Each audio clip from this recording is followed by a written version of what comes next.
Mac Power Users, episode 630, Preview Deep Dive.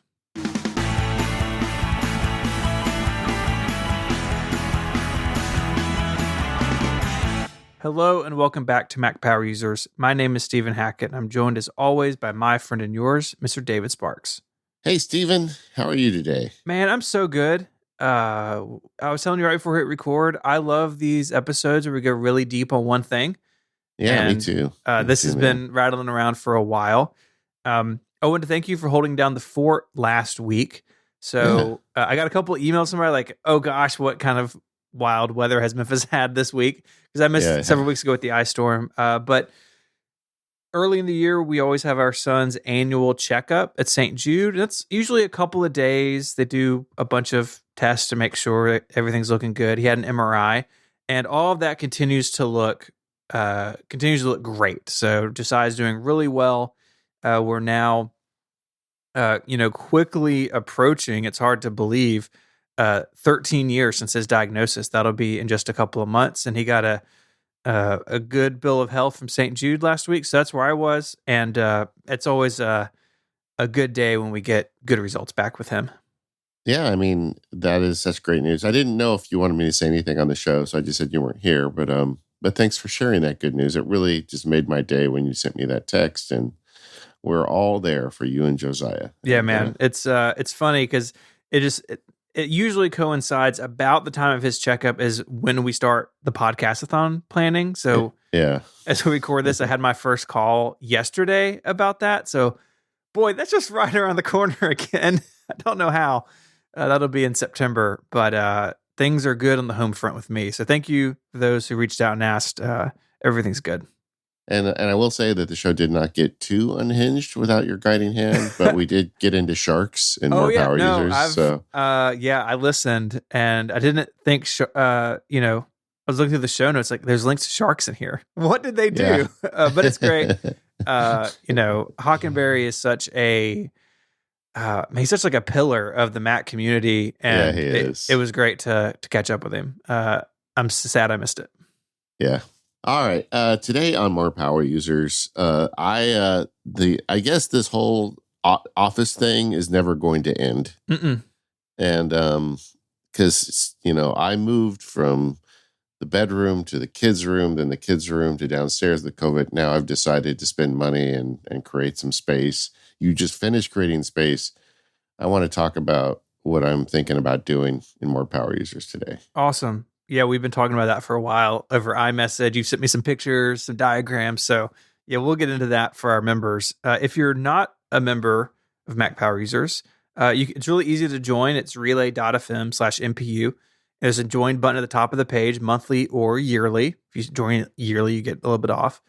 And you get every single week, we do a longer ad-free version of the show. So we do this extra segment every single week. And you also get the Relay newsletter and a bunch of other like extra content from across the Relay family of shows. So if you're not a member, go check it out. And if you are, thank you so much for your support. It makes things like David's Office possible. So it's very cool.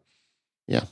So we're going to talk about preview today, and the outline was coming along nicely. And then a new entry showed up yesterday, some history because Stephen cannot help himself. So I think we're going to start there, right? Let's talk with some history about preview. Yeah. Preview is one of those applications that is just really, I think, overlooked. It's kind of in the background of macOS.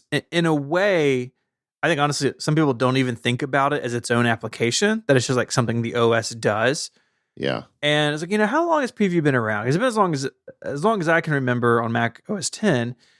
It actually was one of those applications, kind of like Mail, actually came over from Next, the company that Steve Jobs was at that Apple bought, and they sort of smashed NextStep and Mac OS together, and OS X was born.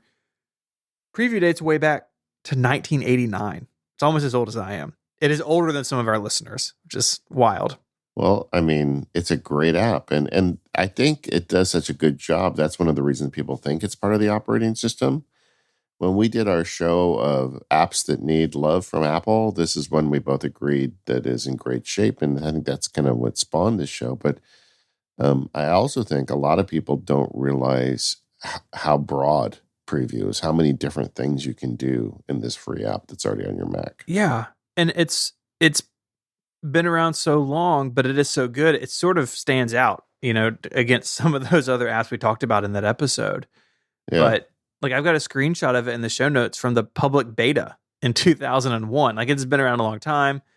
It's been in the dock by default for like 10 or 15 years now.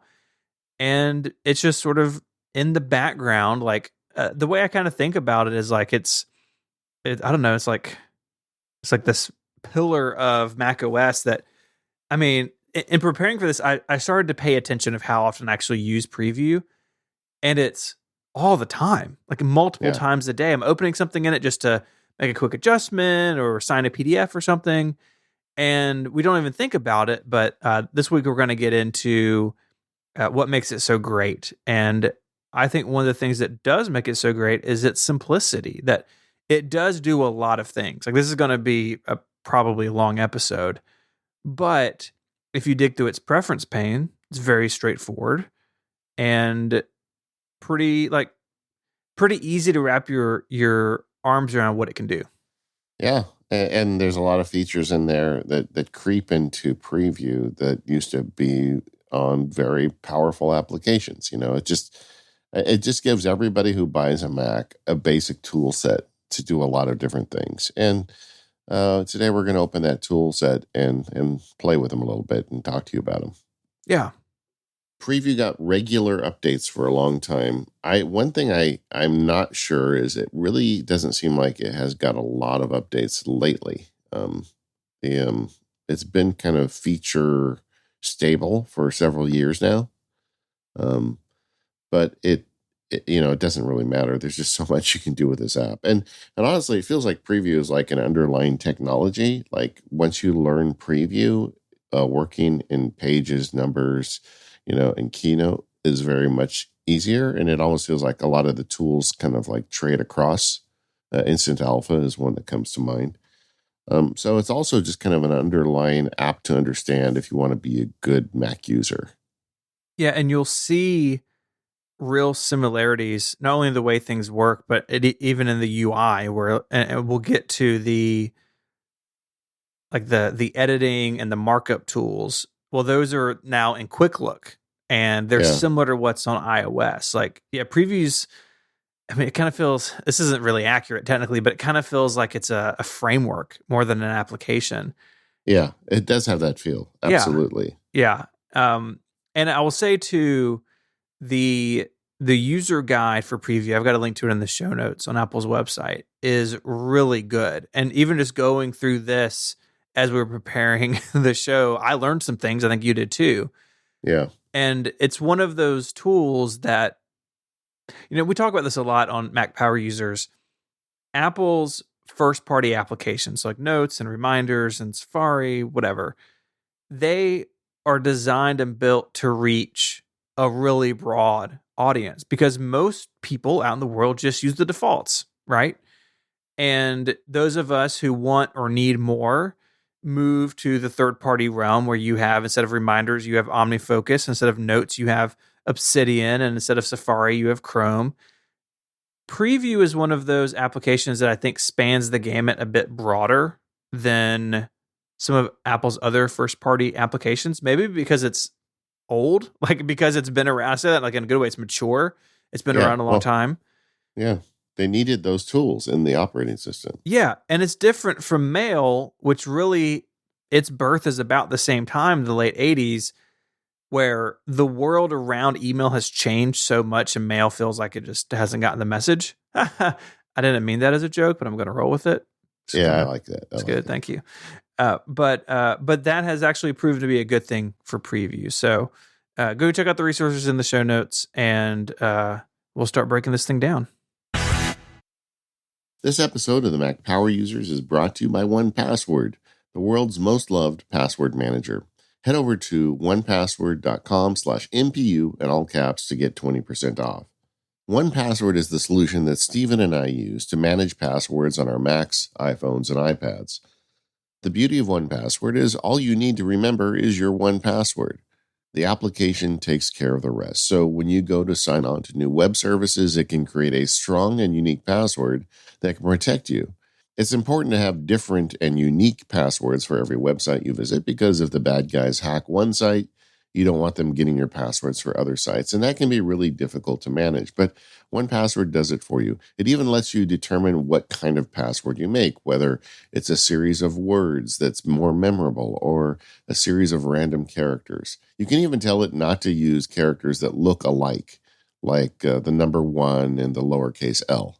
But with 1Password, that's just the beginning because the application has a bunch of other features that I find really useful beyond just creation and management of passwords. It has the secure vault where I can store secure information that I can keep locked up on my iPhone that nobody can see, even if they get into my phone. They also have the excellent Watchtower service that keeps an eye on the websites that you have accounts for and lets you know when they've been compromised so you can change your password or shut it down before it causes any problems. Just the fact is, there's a lot of bad people on the internet trying to steal your data, your money, your privacy, and 1Password is there to protect you. And you need people who are really focused on this. The gang at 1Password is manic about your privacy. In fact, they just put a great article up on their blog site about how to use webcams securely in the age of Zoom. Webcams are a big deal now, but it's also a vector to compromise your privacy. And they've got a whole article here explaining best practices to make sure you don't get into trouble. You can find a lot of excellent security advice at the 1Password.com blog. Either way, protect yourself and your family and your coworkers with a 1Password account. Head over to 1Password.com/MPU. Make sure that's in all caps so you get the 20% off and let them know you came from the Mac Power Users. But check it out. I think you'll really like it. I'm a big fan. So is Steven. That URL one more time, 1Password.com/MPU in all caps. And thank you, 1Password, for all of your support of the Mac Power Users. The core functionality of Preview can really be broken into two broad categories, I think. You have image editing and management, and then you have PDF imaging and management. And a lot of the tools in Preview overlap, kind of work with both types of files, but there are obviously some things that are unique to images that Preview can do. And I think off the bat, do we want to talk about some of the editing you can do in Preview when you have an image open? Yeah, I mean, it's I was going to say bare bones, but it's not really bare bones. There's quite a bit you can do. I mean, it's not like Pixelmator or Photoshop, but for basic edits, it's got quite a list of tools here, one of the main things people do with images is resize them. I mean, if you do anything on the internet, you don't want to put massive images on your website because then it's going to create a bandwidth problem and a slow problem for people trying to read it. So just the basic resizing, Preview's great at it. Yeah, the resizing is also it's I think it's much easier to sort of get your head around than something like Photoshop or another photo editor. First of all, it gives you some presets, and so you can choose like fit into, and then it's a bunch of like common sizes, and then it will scale down to fit whatever the largest one is. But you can do it by the sizing you do by pixels, percent, inches, and then centimeter, millimeter, and points. So you have lots of options there. You have your resolution. You can lock them together so you don't, sometimes you go on a website that's maybe like an older page and on mobile is like really skinny and the image hasn't scaled appropriately. So you can make sure it does that correctly. And it gives you what I think is one of the, it's a great feature in Preview, is it gives you the resulting size. So say you have an image that's 1280 across and you make it 800 across, you can see what the file size will change to when you save it. And to your point, and one thing I do in Preview every single day is resize images for upload on the web. And this, it lets me kind of see the balance between the size of the image and the size of the file all in one place. And it's just super useful to have those things paired together, I think. Yeah, I'm suddenly in the YouTube business, but it's all like private links because it's for the labs people. Mm-hmm. And so I've got to like make so many thumbnails now. That's like a whole thing. And previews where I do it because it tells me, because Google says if it's 2 megabytes, more than 2 megabytes, we won't let you upload it to be a thumbnail. So I can dial it in with preview, and it gives me it gives me the preview of what the file size is. So I can always get it as close as I can to that 2 megabytes. So it's the best quality image, but still something Google will accept. And that's like a daily thing for me with preview. Another sort of same sort of line, like basic editing, you have some color adjustment. So if you have a picture that the color's not quite right, you can go to Tools, Adjust Color, and it gives you a very sort of simple set of adjustments. It's simpler than what you get like in Photos on the iPhone or iPad, for instance. But you can change exposure, contrast, etc. And there's also an auto levels button, so you can just hit auto, and it kind of figures out what would be best. And it uses a floating palette, so you can kind of put the palette wherever you need on the screen and see your whole image, and make some simple adjustments. Simple adjustments there, where you don't have to go into something like Photoshop. You can just do it right there in preview. Now, I have to wonder, chicken and egg here, like, because there are a lot of photo adjustments here. Is this where Apple started like toying with photo adjustments in preview back in '89? Or was it the Photos tool set that came over to preview? You know what I mean? I always wonder because Yeah. there is overlap. I clearly Photos has gone beyond the scope of preview, but basic adjustments are fine now right here in preview. Can I just take a little side route since we're talking about this? I don't know whenever we're going to have the chance to bring this up, but the Max Color Picker is an amazing tool. Oh yeah, good call. And I don't know when we can talk about it because it seems like today is as good as you're going to get. Like when you're working with any kind of color on the Mac, and you can summon this in the preview application too. Whenever you're putting something in, there's a color picker. And it's just a little box where it's got and you guys are probably all familiar with this. It's the thing where it's got the crayons and the wheel and, all the different, basic colors and more advanced colors. But it also has the ability, it's got a little magnifying glass on it where you can sample colors off your screen. That has got me out of so many pickles when I do screencasting. I can't tell you. Yeah, it's again another kind of older part of Mac OS that continues to service well today. Like it doesn't really need a big overhaul just because of its age. Yeah, yeah. Well, the takeaway is the built-in colors are great. I actually like the way Omni does it better, where they've got color sets, on their apps. OmniGraffle does this, like it's got like themes and like families of colors grouped together. I wish they would do that with the color picker on Mac, but they do have a bunch of ways to access them. The crayons is a good example. There's different kind of crayon sets. But the real takeaway for me is that magnifying glass. Like, for example, recently I did a screencast, and at one point I put my phone number on the screen, and I just wanted to completely block it out, but it was like a gray dialog box. It wasn't white. But, which gray is it, right? There's a million grays, it seems like. So I just take the color picker, hit the magnifying glass. I sample the gray color of the background and then draw a box over my phone number in the exact same gray color, and it's just gone. You never know it was there. And that's another kind of piece of this. It's somewhat related. I know this isn't part of the preview app, but check that out if you haven't. It's one of those things that feels like more like a framework than anything else, or like just a component that any app on the system can use. I mean, that thing shows up everywhere. Yeah, it does. I mean, it shows up in the iWork apps. It shows up, it won't show up in Microsoft Word because Microsoft isn't going to use Apple stuff, but there's plenty of apps that call it. Sorry, a little bit of a side note there. No, it's good. Definitely good. But you can definitely, do colors. In terms of editing, the tool set in preview isn't huge, but there is some color, there are some edits you can do to graphics. Yeah, this is not a tool where you're bringing in like a bunch of layers and gradients and all the stuff you do in a photo editor. But you do have basic markup tools. That's actually what Apple calls them. And it's the ability to add lines or shapes or text to an image pretty pretty simply. Like you said, I think is a perfect example of I just need to block something out that's in a screenshot or in an image. You just open it, draw a line or a box over it, and have it hidden and then just like resave it without having to go into a more advanced workflow.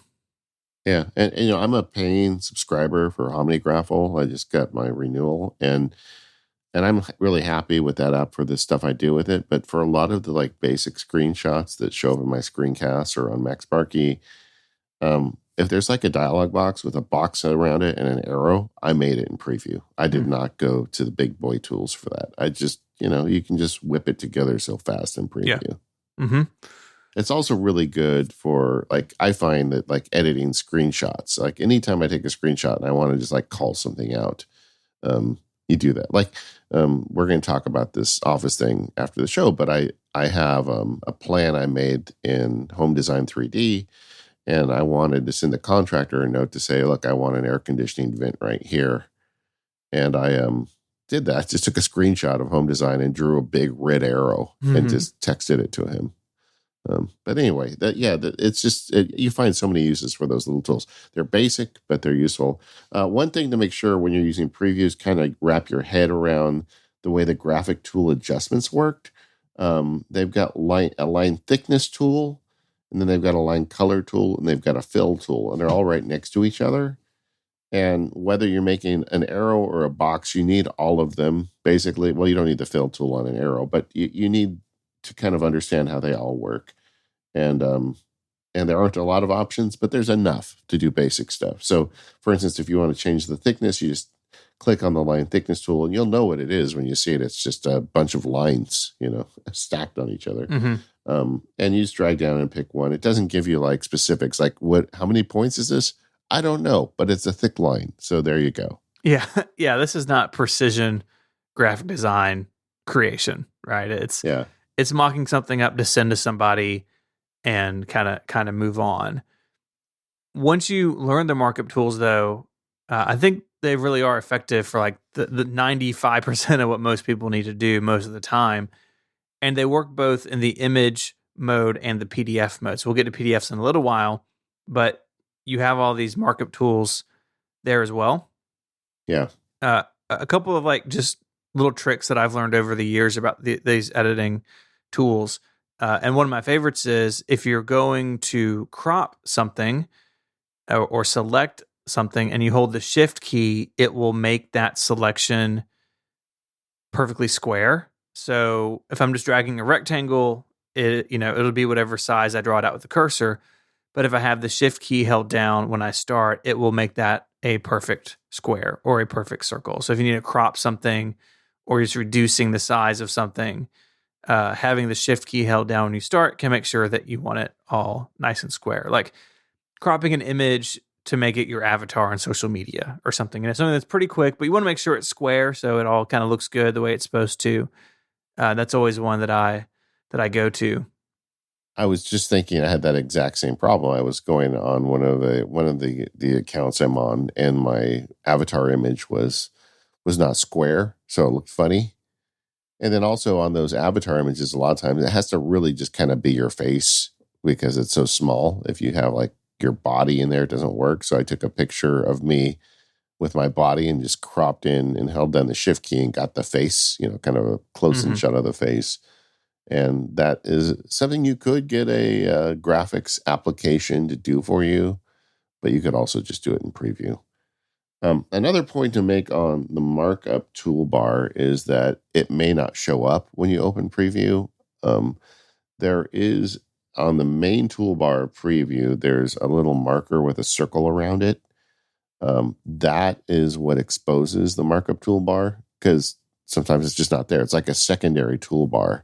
So if you're listening, you're all excited, and you go and you don't see any of these tools, you need to click on that button. Another useful trick that I've come across over the years is that you can copy and paste your markup additions as long as you have the document still open. So if I have a JPEG and like your example, I want to draw a rectangle over a phone number, but then I also see that there's an email address and the color's right, I can just copy and paste that little rectangle and drag the second version over to where I need it. Now, if I just hit save and make that a JPEG again, those aren't editable the second time because it flattens. You've burned them into the JPEG. But while you're working on something, that can be a really useful and quick way to duplicate some work you've already done. Yeah. Some of the other tools they've got, we talked about lines and arrows, but they've got basic shapes, squares, rounded squares or rounded rectangle, circle. Circle works the same way as Steve was talking about the square. I mean, anything you hold the shift key down when you drag it, it makes it, it locks it in. So if you want a perfect circle, hold down the shift key just like a perfect square. They also have a little star, which I find handy, but you almost always have to use that with the shift key. If you draw a square and don't have it like proportionally correct, it looks really weird. Oh yeah, that is wild looking. It's all stretched out. They also have a call out bubble, which I think, again, this is for quick and easy edits. But like if you have a person and you want to put a call out on it, or if you're pointing out some element of user interface you want to share with the developer that say this isn't working, the little call out bubble comes in handy. I mean, they only have 8, but they're handy. The ones they picked actually make sense. I suspect a lot of people in Apple use Preview for that kind of stuff. Oh yeah. Yeah, I've used that writing documentation or screenshots for something before because you can just very easily, hey, highlight this thing. I think it looks a little bit nicer than the arrow too, if it kind of works for what you're trying to do. Yeah, it's a really nice option. And it's kind of buried under the shape button down at the bottom, but it's pretty sweet. Yeah, agreed. And so you've got some basic graphics tools. You can also draw on it. They've got like a drawing tool. I find that completely useless. I mean, I just never use it. It does smooth it out for you after you draw it, but I just, it really looks like it was made by a serial killer whenever you draw with your mouse. It does. That's where the Apple Pencil and the iPad really stand out. Yeah. Yeah. No kidding. The tool, though, that I love most about Preview, maybe this is like my number one tool in Preview, is the background removal tool. Instant Alpha is amazing. So what this is and this used to be like a $600 app feature. I guess I'm dating myself. A lot of apps do background removal now, and some of them frankly do it better than Preview, but none of them are free. And with Preview, like you get an image that you want to drop into a keynote presentation or a document you're creating or a web page, and it's got a background on it. And you see it all the time. I mean, have you ever watched a presentation where somebody has like a picture of, a hot dog, and then behind it, it's like blue and the whole keynote slide is brown. So you see like the edge around it. And you're like, come on, man. You couldn't take 5 seconds to fix that? And in Preview, that's all it takes is 5 seconds. You activate the Instant Alpha tool, you click on it and drag, and it removes the background for you. And it does a pretty damn good job. Totally does. And that's a feature that is in the iWork applications, but you don't have to like open Keynote or Pages just to do this if the image is going, going somewhere else. It started in Preview. I remember when it showed up in Preview. Mm-hmm. I think I was writing Mac Sparky at the time, and I was so happy to get that tool. And then very quickly it showed up in the other apps too.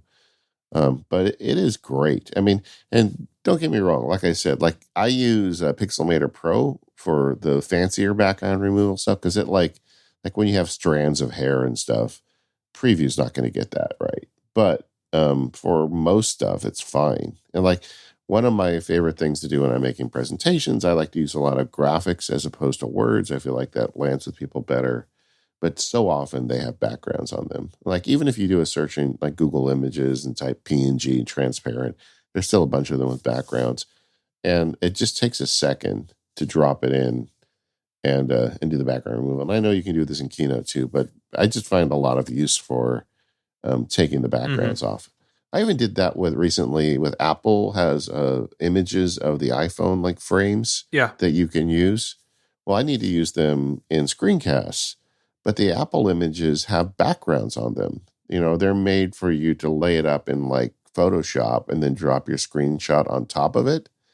But the way I make screencasts, I actually put the frame on top of the screencast because I don't want, I want the frame to be solid, almost like the screen is behind the frame on the actual iPhone. I put the video recording behind the frame on the recording. Well, I had to remove all that background that Apple has in there. I just did it in preview. Yeah, that's cool. It's again something that's built in, something that's easy to use. You can save the file out really quickly. There's just so many uses for that. Like when I was doing legal briefs, I included pictures in that, and the same thing. Putting an image in, then removing the background and having the text scale around it. And I know a bunch of lawyers out there are cringing, but believe me, judges actually like that stuff. Mm-hmm. I don't know. It's just crazy to me that this is built into my Mac. It's not like I have to go buy an app to do this anymore. So we've talked about markup. I think we'll talk about annotations once we get to the PDF section. But I want to talk a little bit about the inspector window. Okay. So this is behind there's a button in the toolbar that's I with a little circle around it, and it opens the inspector. And this is like the inspector in Finder or Pages, right? It's a separate little window divided into sections. And here you can get metadata about the image, so the size, the DPI, the color space it's in. You can add keywords for search later on, and those keywords are exposed to Spotlight, so you can find them there. But I think the most useful one, I think the one I definitely use the most, is in the under the very confusing looking inspector button inside the inspector panel. So it uses the same little eye and a circle. Yeah. And in there, it has EXIF data. And that will include, if it's included in the photo, location information. So if you're going to upload this image straight to the web and in a way that, that metadata may include your image, you want to get rid of that. So there'll be a GPS tab there, and you can say remove location info and resave it, and it strips that metadata out of the image.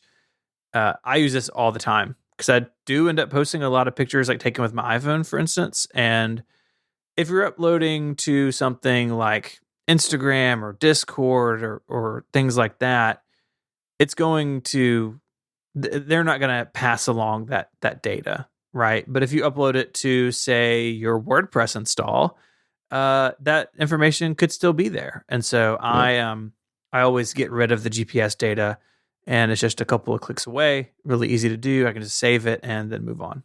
Yeah. I mean, there's just a lot of data. I think this is particularly useful with images because there's so much data in here. If you want to look at what the metadata is in your photos, this is as good a way as any. Yeah. Oh, definitely. What about creating an image from your clipboard? That's another little trick you can do with Preview. Yeah, this is really cool. So if you have an image on your clipboard, so right now, like for prep for the show, I placed some files on my desktop so I could have them open as we spoke. But if I like take this picture of one of my kids and I copy it in Finder, and then I go to Preview and hit Command N or go to File New, it creates a new document with that image inside of it. Then I can save it or edit it or do whatever I need to do to it. But it's like a new copy. It's not the original, and it's pretty handy if your workflow kind of works that way. I had no idea this existed till we started prepping this show. I don't know how I missed that, but it's awesome, right? Yeah. And like, again, it's with screenshots and the kinds of stuff you want to do quick edits on. Quite often, those are images that land in your clipboard. So now you don't have to go through the process of open with or whatever. You can just, open a new image. There it is. Mm-hmm. And because it's a new copy, you can edit it without losing the source. Exactly. Yeah, it's non-destructive in that way. Your original is still out in Finder wherever it was. Another cool thing you can do in Preview is pull application icons. So I know this is something that you and I both need to do sometimes when we're writing about something. And I'll have a link in the show notes to an iDownload blog post that walks through it in detail. but basically you can get info on a application in Finder, and in that window is a little preview of the app icon. And then you go into preview and hit Command N, and it will paste that in a bunch of different sizes into preview. And then you can export whichever one you need or edit it. These are on macOS all translucent background pings. And so that's great for just like, hey, I just want to save this really quickly and upload it to a blog post or something. This is something that I learned while prepping for this. The method that I had to do this was pretty janky, and this is going to now kind of take over the way that I pull app icons.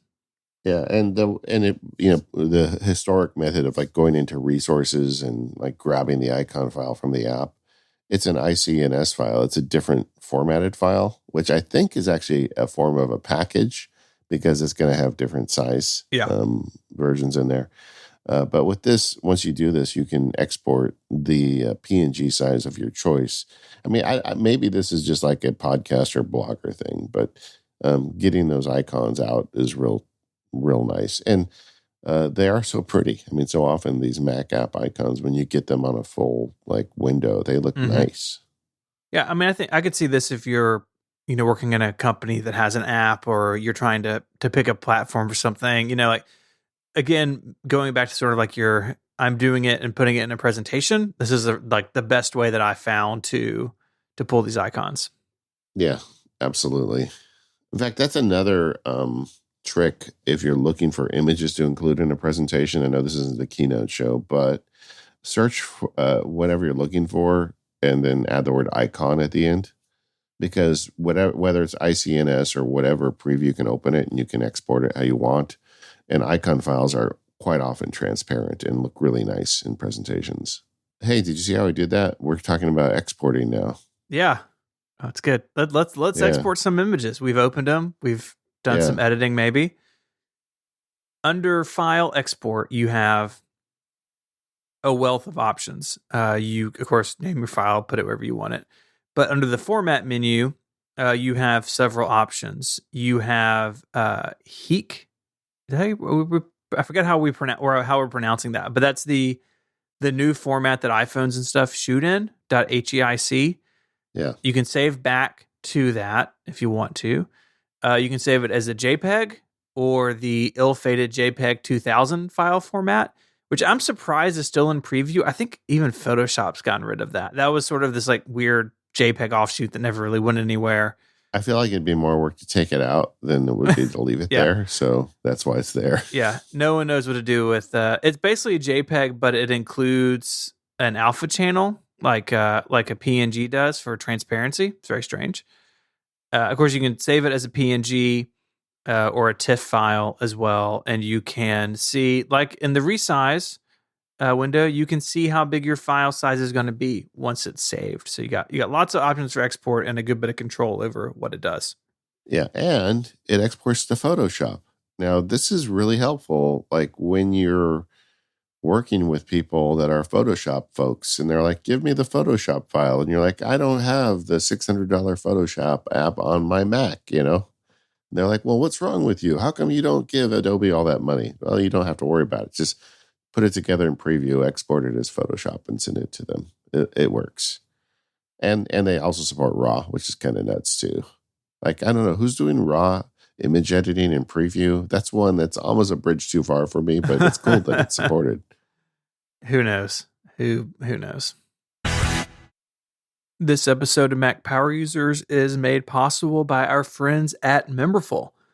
Memberful is the easiest way to sell memberships to your audience, and it's used by the biggest creators on the web, including those of us here at Relay FM. We use it to generate sustainable, recurring income for our company while diversifying our revenue stream. You've heard us talking about Memberful and the Relay FM membership program. We chose to build that on Memberful like 6 or 7 years ago. And as we've grown and changed the membership, they've been an excellent platform to build it on. We use it for our newsletter, for bonus ad-free versions of the shows just for members. And it's all fantastic to have that all under one roof. If you are a creator on the web, Memberful is where you should go when it comes to monetizing your audience in new ways. Maybe you're already relying on advertising or other means of income. Well, it's important to diversify that. And Memberful has all the tools you need, including custom branding, gift subscriptions, Apple Pay support, free trials, private podcast feeds, and tons more. And they leave you in full control and ownership of everything that relates to your audience, your brand, and your membership.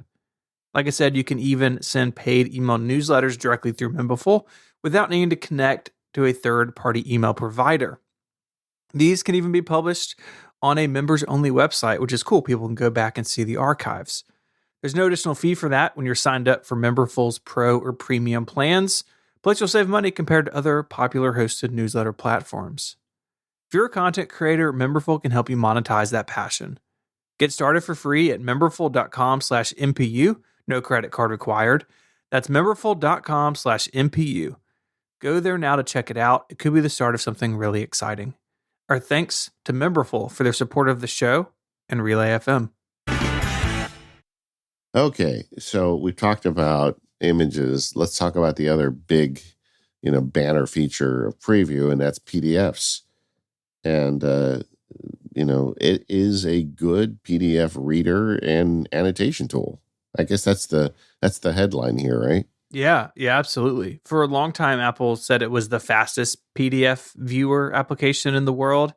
I think that status isn't important anymore, so they've backed off that language. But it'll open a PDF. It'll also open an EPS file, which you're probably not going to run into unless you're in the graphics industry. But it can open those. It can open PostScript, do all that translation for you.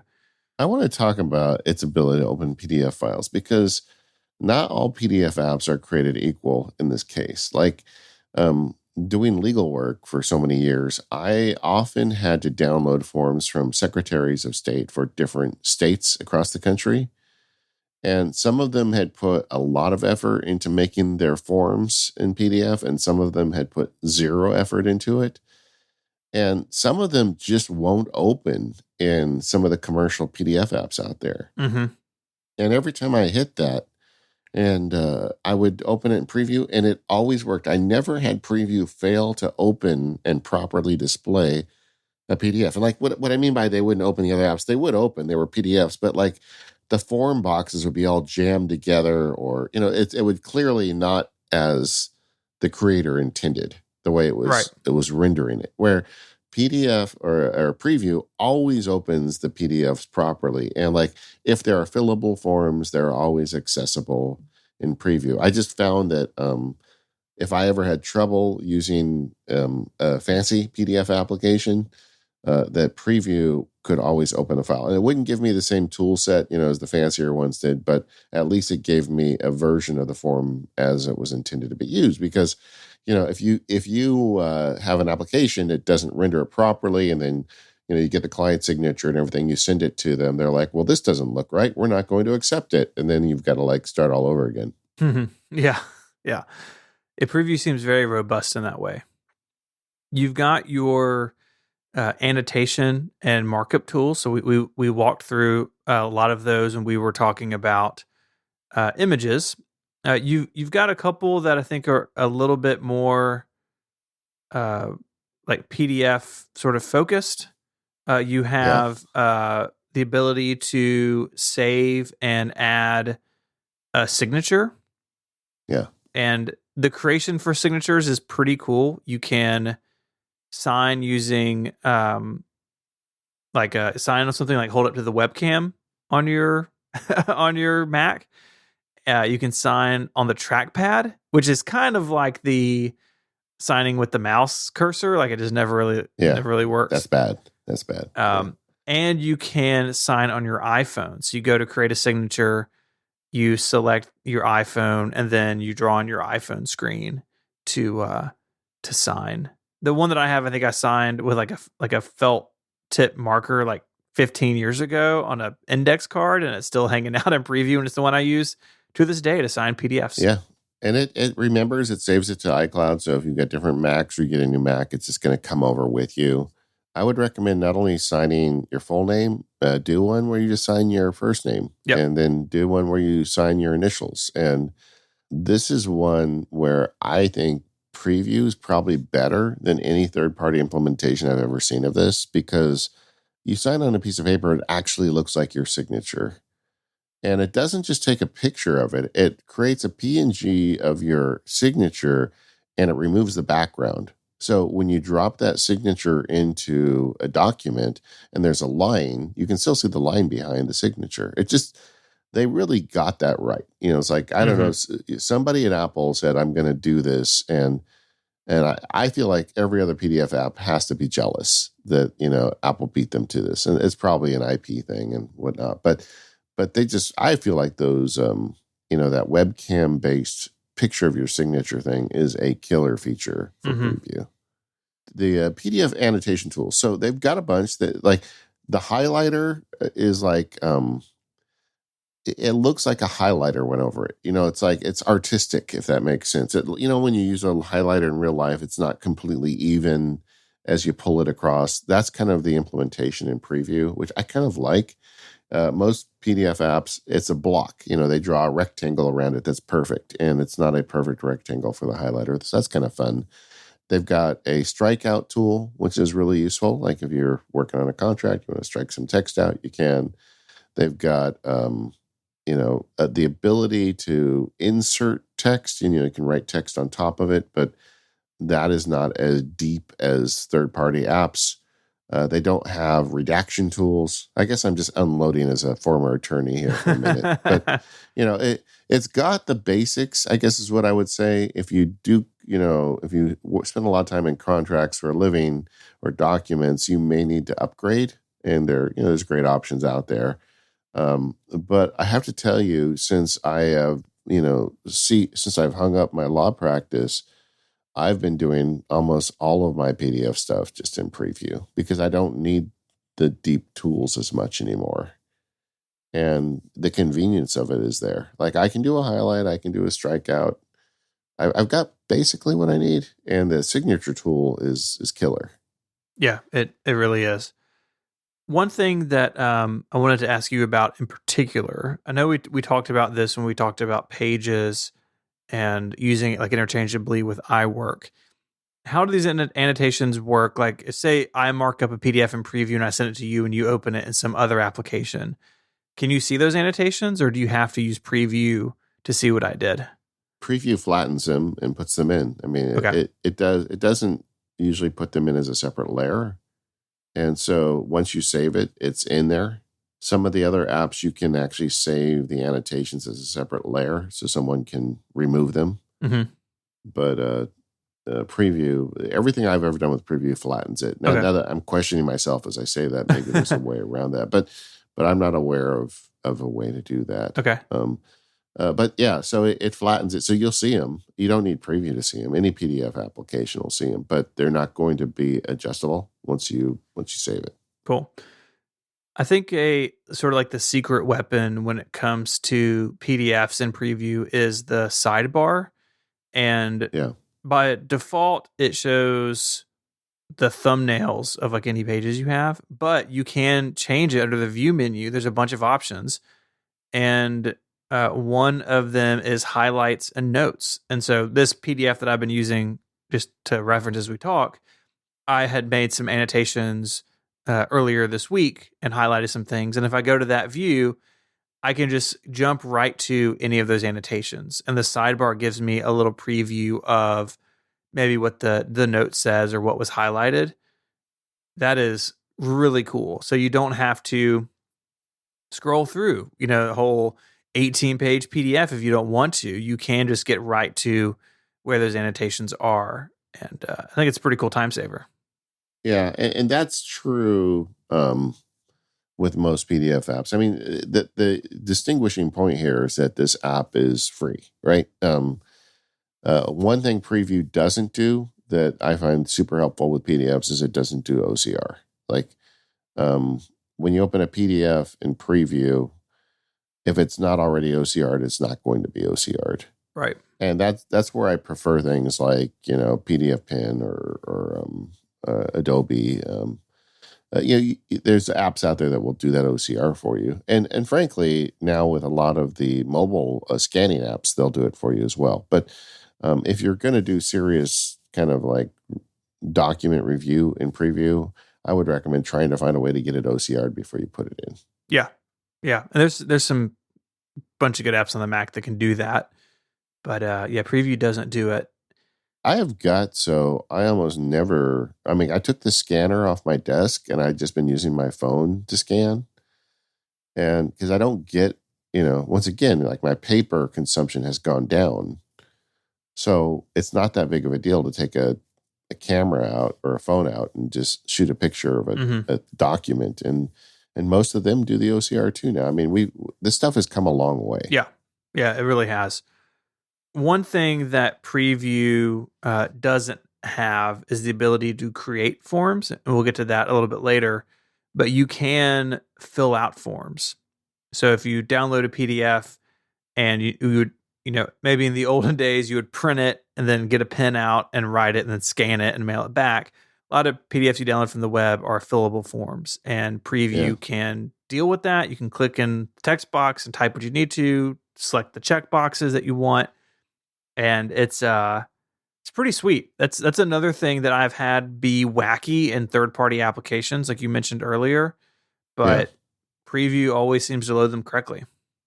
Yeah, if you've got a basic form that's fillable and you want to sign it, Preview is probably the best tool. It's not only the cheapest tool, it's probably the best tool for that job. Mm-hmm. Agreed. This episode of the Mac Power Users is brought to you by Electric. Go to electric.ai/MPU and stop stressing over scattered devices and get a free pair of Beats Solo 3 wireless headphones when you schedule a qualifying meeting. So you have a whole fleet of Apple devices, and they used to be arranged neatly, carried to and from an office predictably, handed directly to your team members on day one, and used precisely for work and securely connected to the office network. Now they're strewn across the land. Your company iPads, iPhones, and Macs are out there connecting to dodgy coffee shop Wi-Fi, mistakenly left behind on cross-country flights, and moonlighting as a child's toy in playrooms turned work-from-home offices. What could go wrong? Thanks to Electric, you don't have to worry about what could go wrong. Electric gives you fully supported device management for Apple devices. Electric Device Management automates device provisioning and setup, remotely enforces security and compliance across your fleet, and gives you visibility into your device inventory and health at all times. Electric uses the world's leading mobile device management providers and tops it off with world-class IT support. With Electric, you get fully managed devices and over 100 IT specialists ready to fill your team's IT requests. So stop stressing over scattered devices. Head over to electric.ai/MPU and get started. And just for taking a qualified meeting with their team, they'll give you a pair of Beats Solo 3 wireless headphones. That's electric.ai/MPU and get your free pair of Beats Solo 3 wireless headphones today when you schedule a meeting. Our thanks to Electric for their support of the Mac Power Users. That is a basic PDF workflow stuff in Preview.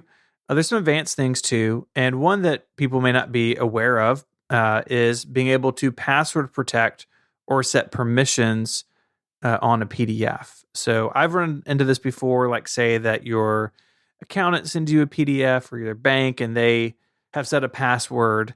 That means that even if you have the file, you can't necessarily open it because you don't have the password to protect it. So in Preview, when you go to export a PDF, there is a little permissions button, and you can set a password. So you can make sure that only the person who you intend to see it can see it. Yeah, and they've also got under the file menu, a button called Edit Permissions, where you can also set a password and you can set permissions in terms of like, can this document be printed or can they copy text and graphics out of it? They've got a whole series of check boxes there that you can turn on or off in relation to the PDF. Yeah, it's pretty awesome. I like how granular it is. Maybe I'm just not in the field that needs this very often, but I really couldn't think of anything that I would want or need out of permissions that this dialog box doesn't offer. and you can very kind of easily manage that. And if you open some of these and you decide to change it later, there's an owner password field that you can put in, so you could change that later on if you want. All right there. That used to be something I think you'd have to go to a third party for, but it's again just built into this free Mac app, and can really come in handy, especially if you're using this like in a work environment where you're maybe sharing things that are sensitive. You could send this and then send the password a different way, so they're never together. Yeah, and frankly, when I was doing legal contracts, I had used another app to set permissions because I didn't realize how deep it went with preview until we started getting ready for this show. The first time I saw this dialogue, I'm like, oh, wait a second. I didn't need to leave preview for some of this stuff. Well, maybe I don't know when this got added, so maybe it's on the newer side of things. But it's pretty cool. Possibly. Well, and then just in general, I started talking about text annotation in the prior segment, but I didn't really go that deep. And, assuming you've got an OCR file, it has the ability to do highlights, strike throughs, and underlines, which is all primarily what you need for most like text review. Like if you want to strike something out or underline it. And then you have the ability to add like an annotation. You can draw an arrow or a call out box. And so most of the basic PDF tools are baked right in. I find it can be troublesome, like if you want to insert new text, like with like an app like PDF Pen, you can convert it to a Word document, and that gives you all the Word, annotation tools and track changes and all that. But working just off a PDF, and that's all this app is, it can get tedious, but there's ways to do it. Like I've worked on documents where the other side wouldn't give us the text and we didn't want to do Word. So we'd have arrows, drawn up the document, or we'd put in like annotations and include another page with additional text. So I think really it can do a lot of this stuff. And like I said, I'm coming at it from a weird place because for somebody that did it for, almost 30 years as a lawyer, sometimes you do need a little more than this, but now that I'm not doing the legal work, I really am seeing the advantage of preview for a lot of this for the stuff I'm doing these days. Yeah, I think that's where most people are. It's rare that I need anything more than this. Another tool we haven't mentioned really is the text tool.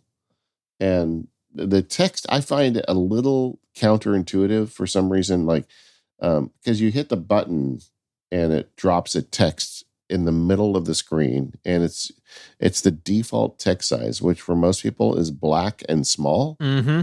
And so you won't see it. It just like puts a text box in your document. And if you're looking at the document as a whole, and there's already a lot of text on the document, you may not even notice it just appeared.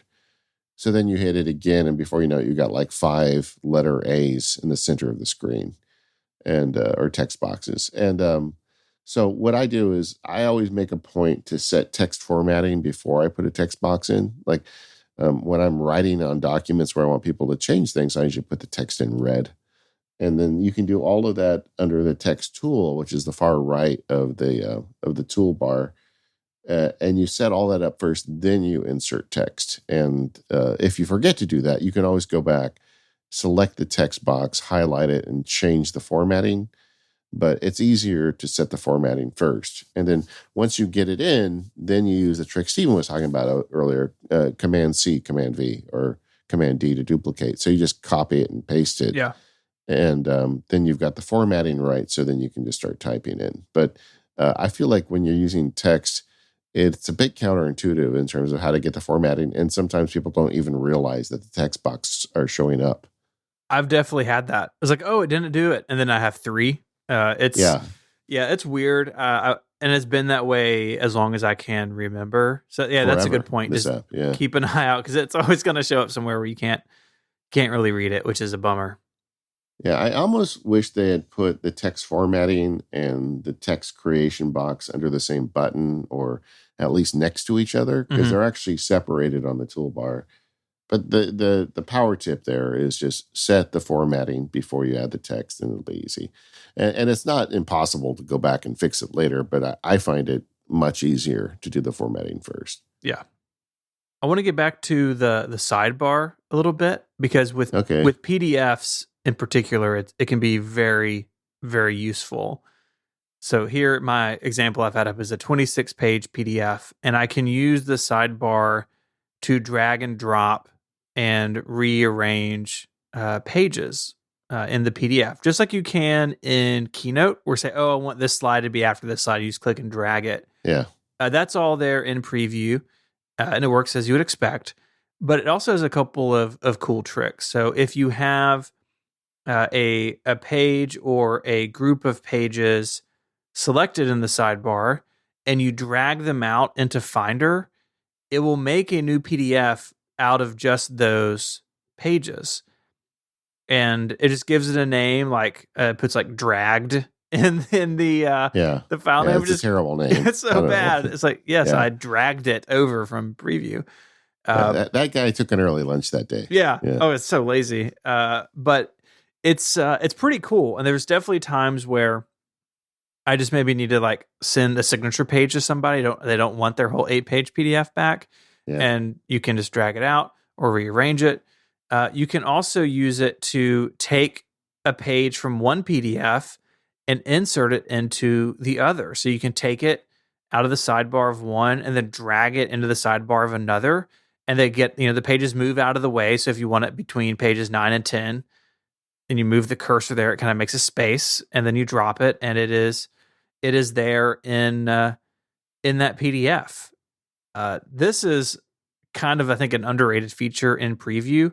Doing this in some other applications is actually really pretty tricky, and Preview just makes it like very Mac-like, just to drag and drop it, and kind of what you expect to happen is what happens.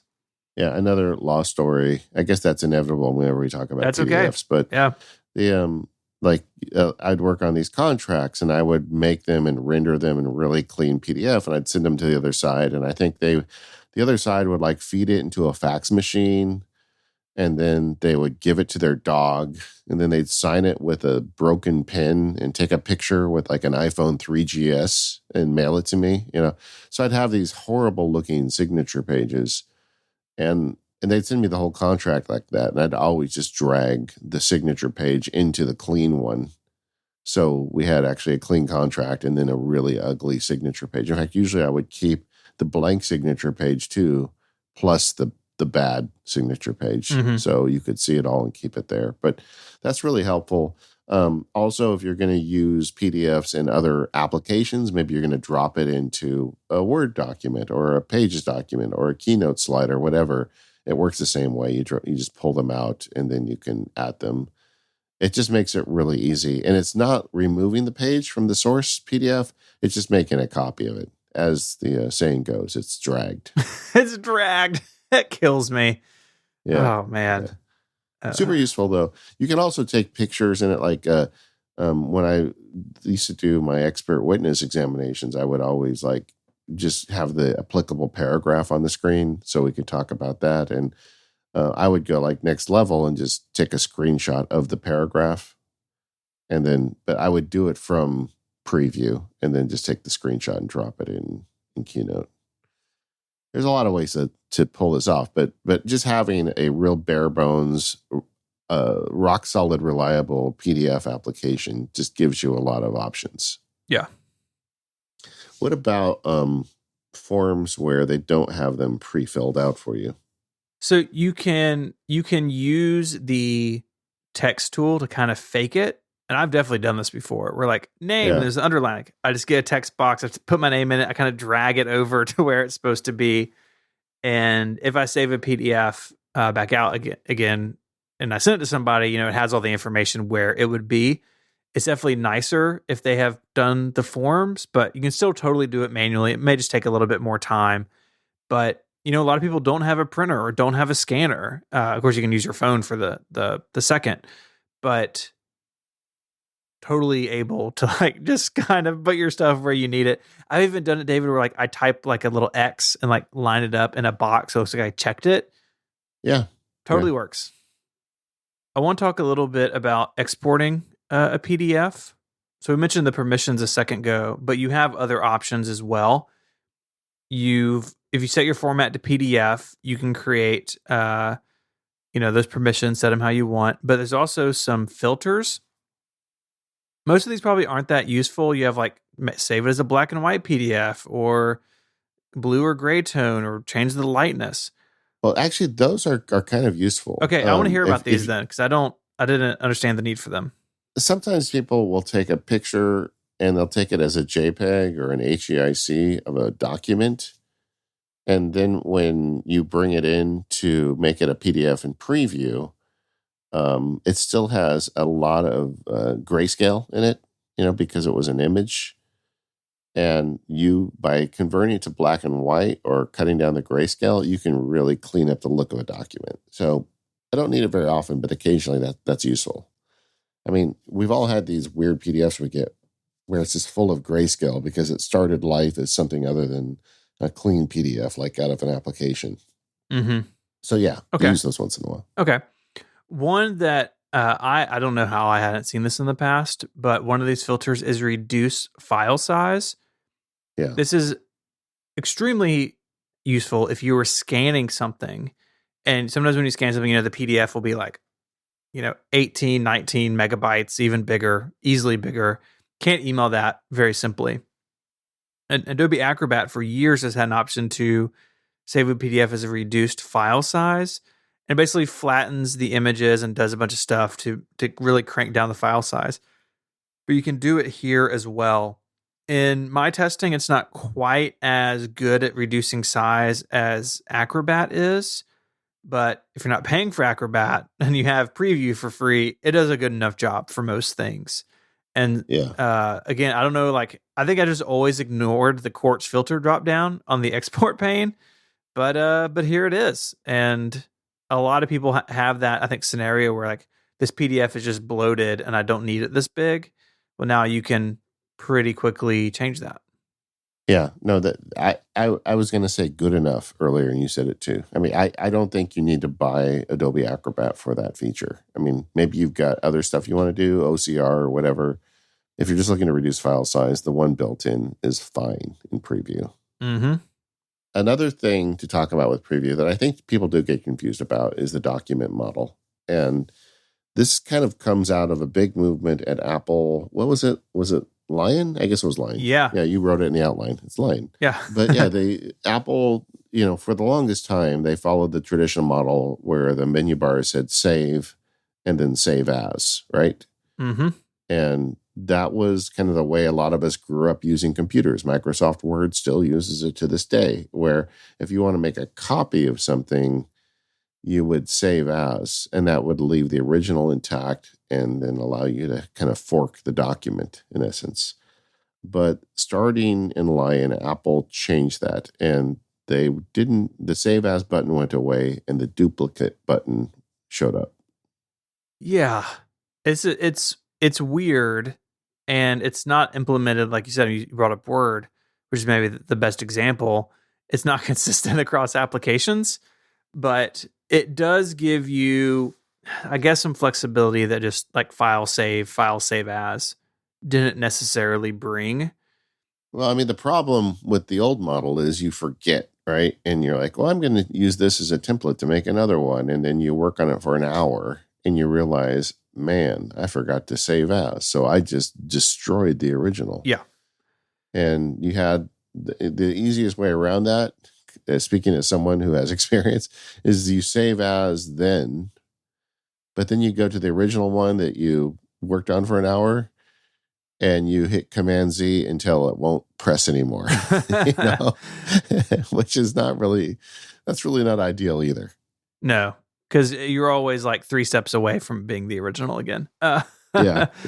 You can, because of this new section, this new saving arrangement, you can revert changes, which is cool. You go to file, revert to, and then you can choose from a couple of different options there. You can also rename and even relocate or lock the file from the title bar. So I have a screenshot of this in the show notes. Okay, this is my sidebar. Okay, you talked about the color picker. I want to talk about this. Yeah. This, I think, could be the most confusing first-party UI in macOS. So if you can, if you're driving, don't do it. But if you're around and you can look at this, look at the screenshot in the show notes. You click it, you get 3 fields. You get name, tags, and where, which is location. Yeah. I know. Yeah, I don't know why it's called that, but it is unclear if that is where the document was or where it's going to be when you're done with this, because you can use where, you can click in there, and then you get your standard, kind of location picker and finder. Yeah. And it doesn't tell you if it's the previous or future location. And Lion came out a long time ago.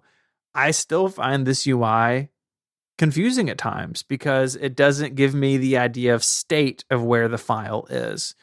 And if you do file save as, you tell the Finder this is where this goes, and it's pretty clear when you hit that button what's going to happen. And I think this UI, it just doesn't live up to that clarity in my mind. Yeah.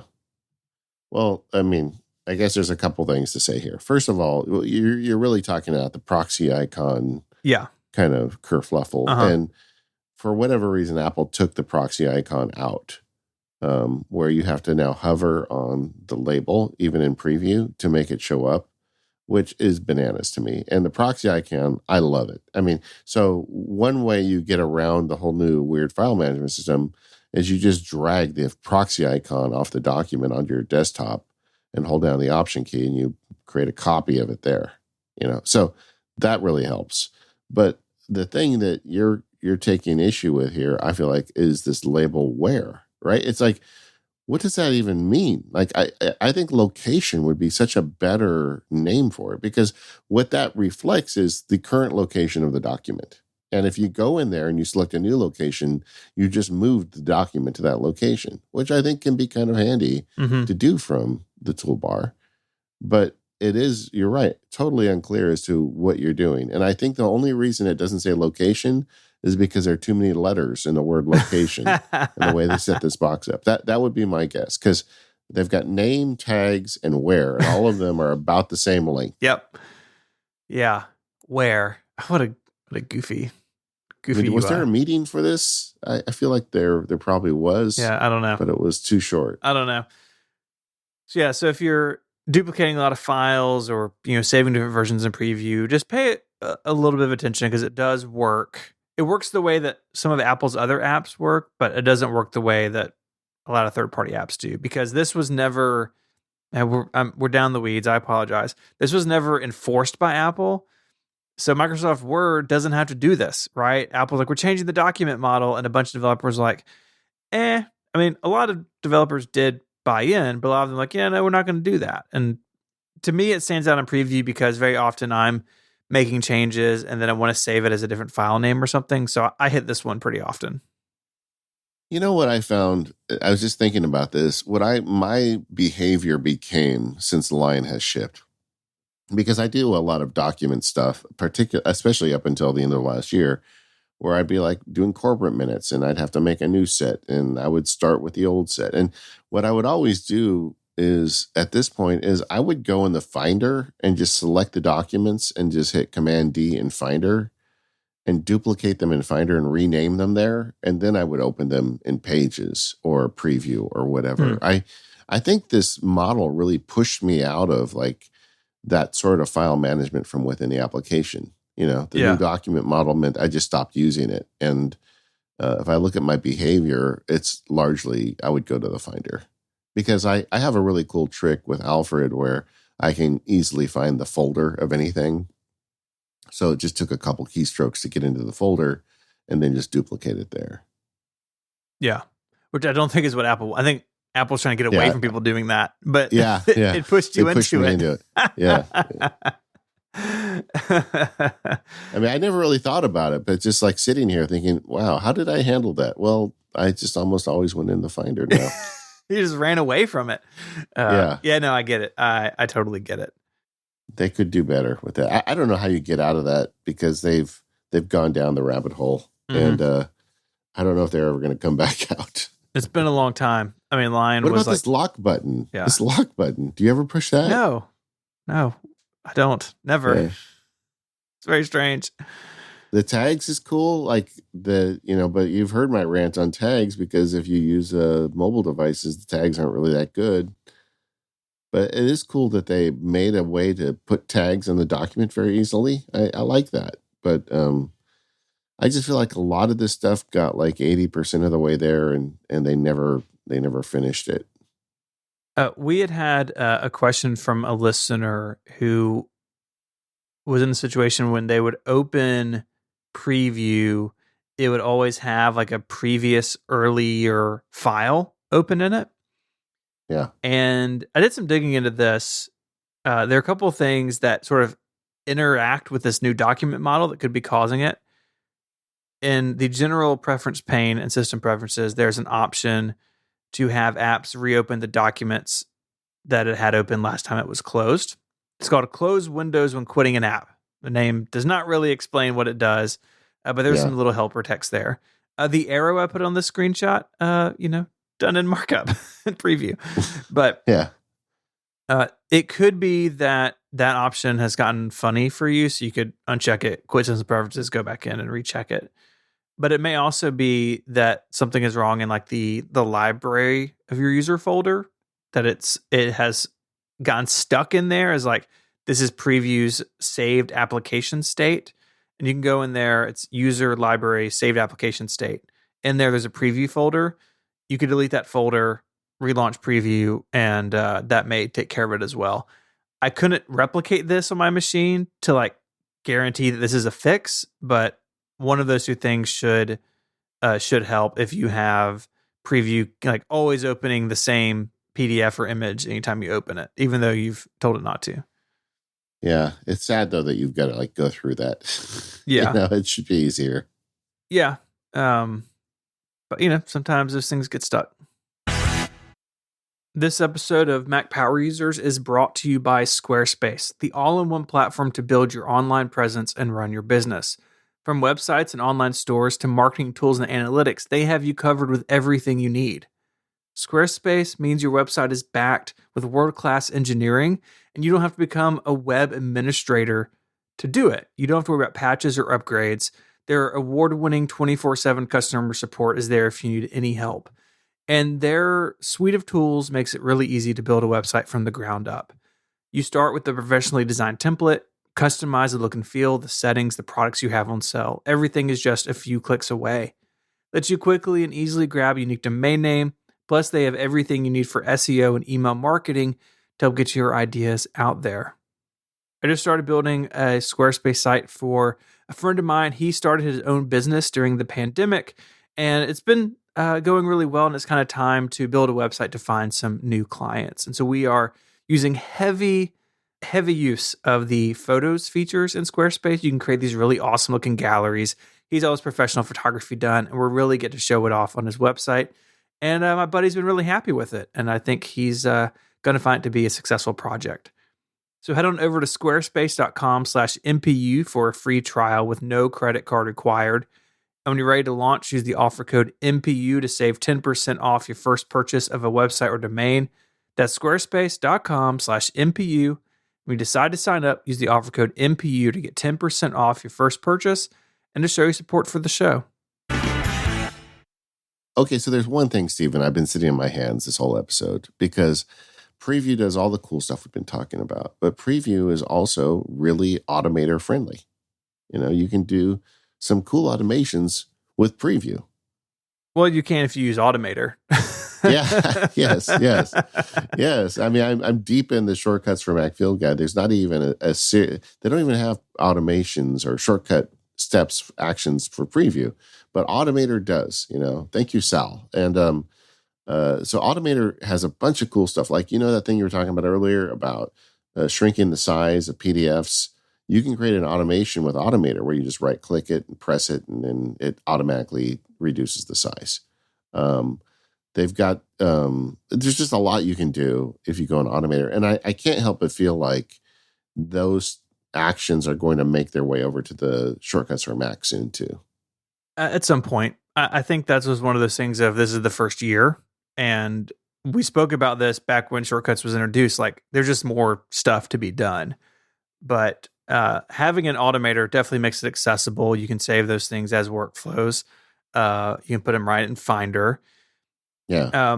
And I have a couple of these. One that I have is I call it 2, like the TO, and then 2000px. And so I can right click on an image, go to the quick action and it just resizes an image to 2000 pixels across. I have not found a way, and if someone has figured this out, I'd love to know. I haven't found a way in Automator to strip the GPS metadata. So I still end up opening Preview a lot to get rid of that if I'm going to post an image someplace that I don't want the location still attached to the file. But I think you'd have to go to AppleScript for that. Probably. And I poked around that a few years ago and just sort of moved on. But you do have, what you would expect. Change the size, rotate an image, pad an image, and you can even change image type. So another one that I have is change the HEIC, that new format that the iPhone takes photos in, save that to JPEG. Because sometimes you upload a file like that to a website and doesn't know what to do. And so I can just right click on that if I've drug it out of the Photos application, for instance, and it's just called to JPEG, and it just replaces it with a JPEG within a matter of like a heartbeat on my Mac, and then I can upload it to wherever I need to go. Yep, I did the same thing. I mean, and it's just so useful because there is a lot of places that uploading an HEIC file is going to cause it to barf. So, right click, change it to JPEG, you're good to go.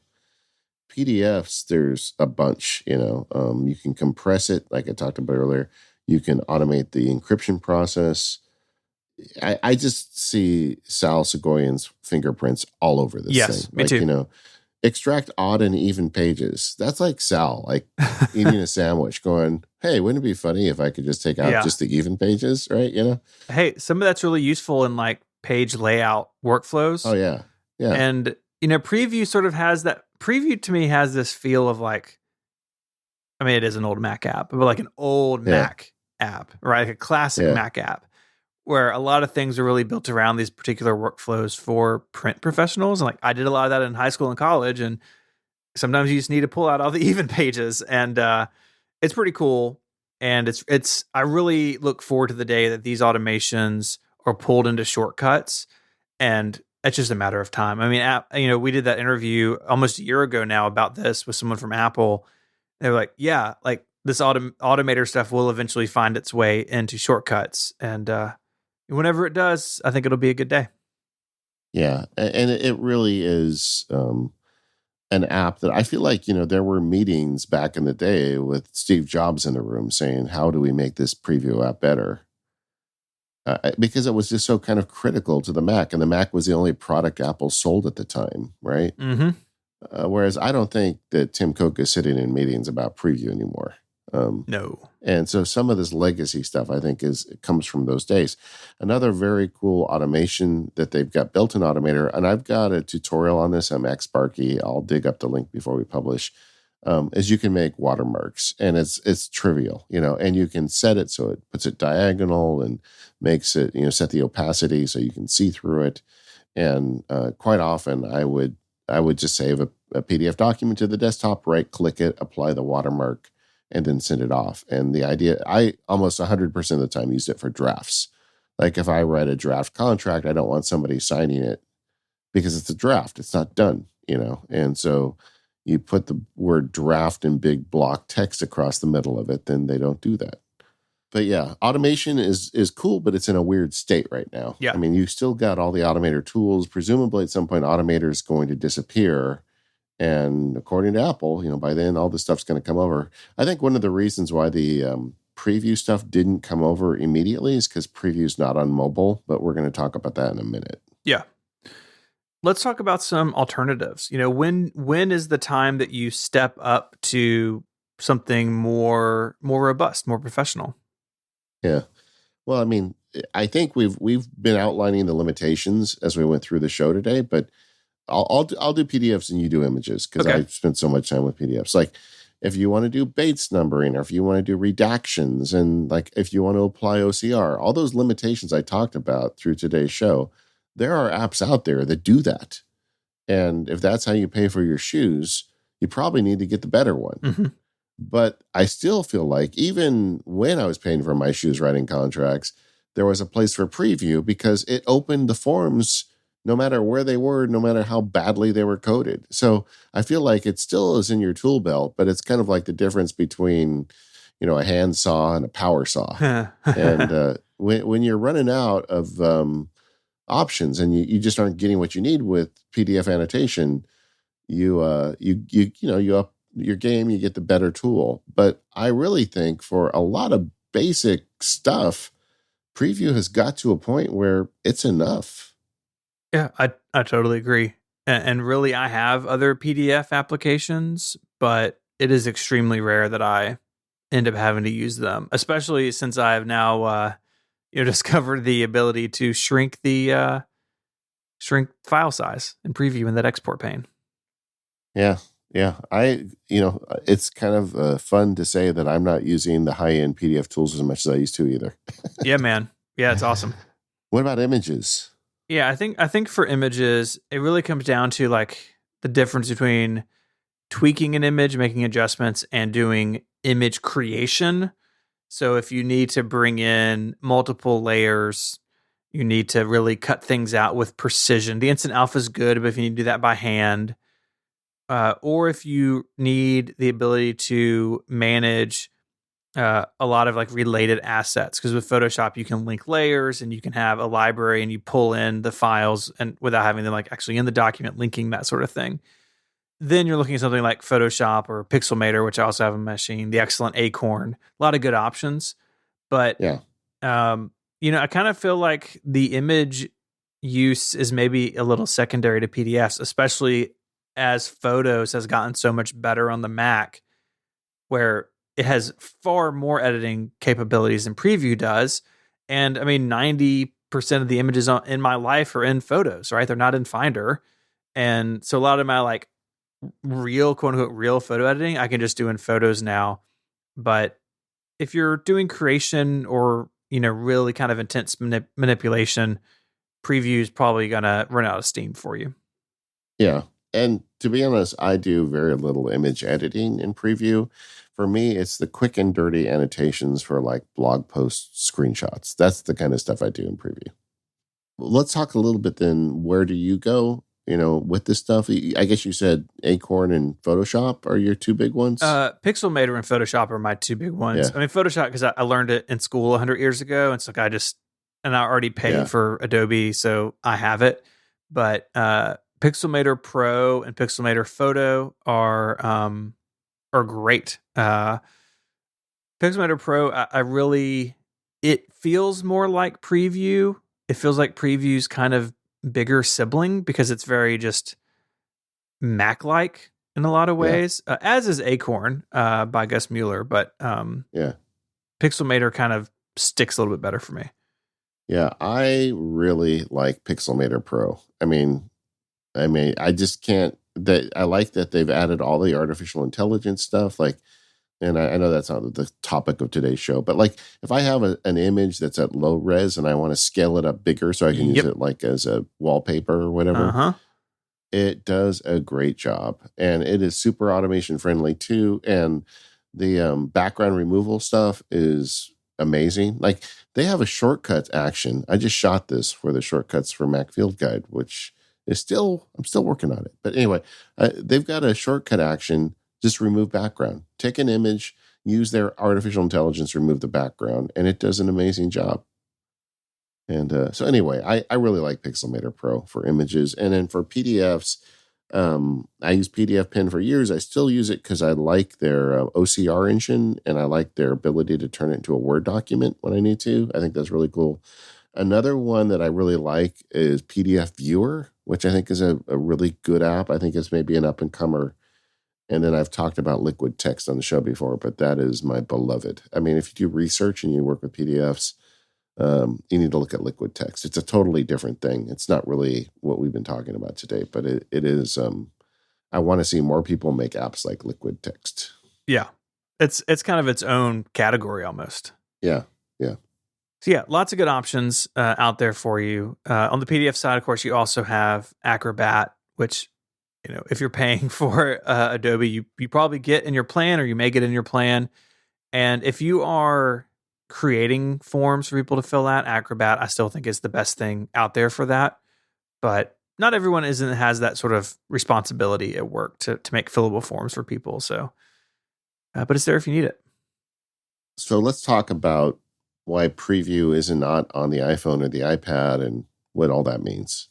I mean, it's not there. It's not there. Yeah. Yeah. The first few years, I kept thinking, oh, this will be the year we get Preview, but it never happened. Yeah, it was rumored in the ramp to iOS 8, but it never actually materialized. Now, the markup tools that are in Preview are there if you make a screenshot in iOS or iPadOS, where you get the little marker and the pen. They're very similar tools. Yeah.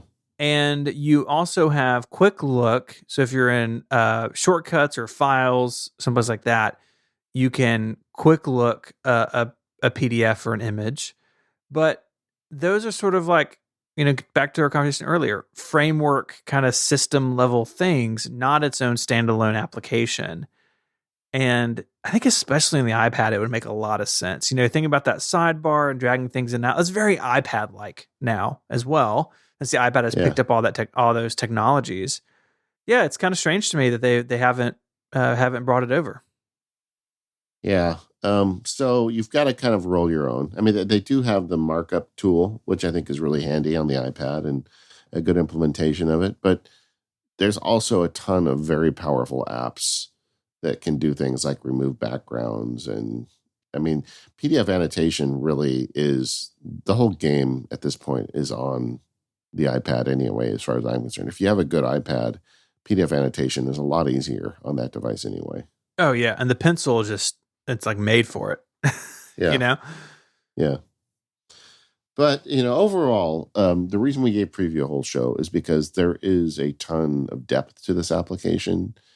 And I want to acknowledge and thank Apple. I mean, this is a lot of work to put an app together like this.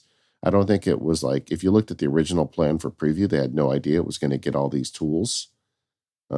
Maybe this is the biggest example of a bolt-on application that Apple ships today, where it just keeps getting cool features added onto it. But, my request, Apple, is that you keep doing that. As you get more into artificial intelligence, put some of those tools into Preview and just keep doing what you're doing, because I think for most of your customers, you have given them an app that allows them to avoid buying something else. Yeah, totally.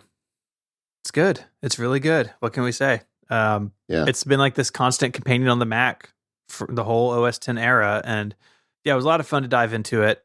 And, if you're using it, you got some workflows that built around this stuff, let us know in the forums. It's always fun to hear how other people use this stuff. All right. I think that does it. We'd love to hear if we missed anything. Let us know in the forum. And we are the Mac Power Users. You can find us over at relay.fm/MPU. Thank you to our sponsors today, 1Password, Memberful, Electric, and Squarespace. And we'll see you next time.